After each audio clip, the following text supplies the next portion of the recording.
சமீபத்திய உதாரணம் சொல்லவா? பிசினஸ் ஆரம்பிச்சா எல்லாரும் ஜெயிச்சிட மாட்டோங்க. எல்லாரும் ஜெயிச்சிருவோமா? இல்ல, தோல்விகள் வரும், கண்டிப்பா வரும். காஃபி டே சித்தார் 7000 கோடி கடன் வச்சுட்டு தற்கொலை செய்து கொண்டு இறந்து போனார். 7000 கோடி எப்படி அடைக்கிறதுன்னு தெரியல. ஆத்துல விழுந்து தற்கொலை பண்ணிக்கிட்டார். உடம்பு கிடைக்கல. அவங்க மனைவியினுடைய பேட்டியை நான் பாக்குறேன். மாளவிகா ஹெக்டே பேட்டி கொடுக்கறாங்க, அழுதுகிட்டே பேட்டி கொடுக்கறாங்க. அவங்க தாய்மொழி தமிழ் கிடையாது, அதனால அவங்க என்ன சொன்னாங்கன்றது எனக்கு புரியல.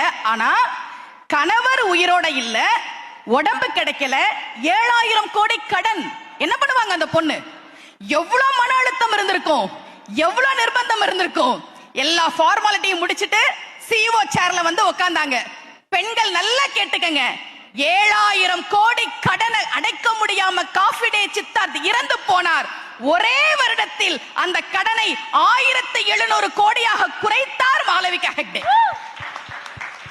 ஆண் வீழ்ந்து போகிற இடத்தில் பெண் அந்த குடும்பத்தை தூக்கி நிமிர்த்த தொடங்குகிறாள் என்பதற்கான உதாரணம் இது. ஹாய் லீடர்ஸ், எல்லாம் குட் மார்னிங். எல்லாம் நல்லா இருக்கீங்களா? புத்தாண்டு கொண்டாடி இருக்கீங்க. ஆங்கில புத்தாண்டு நல்வாழ்த்துக்கள். Happy new year.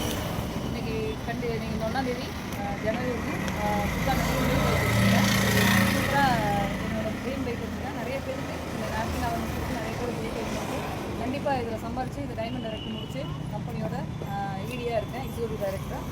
கண்டிப்பாக நம்ம வந்து இதில் நிறைய அச்சீவ் பண்ணலாம். இதில் நான் வந்து 1,65,000 சம்பாதிச்சேன். அதில் ஒரு பைக் ஒன்று புக் பண்ணி நான் ஃபீல்டு ஒர்க் நிறைய பண்ணி நிறைய இந்த மாதிரி புது கெஸ்ட்டை உருவாக்கி அவங்க சம்பாதிக்கிறேன்.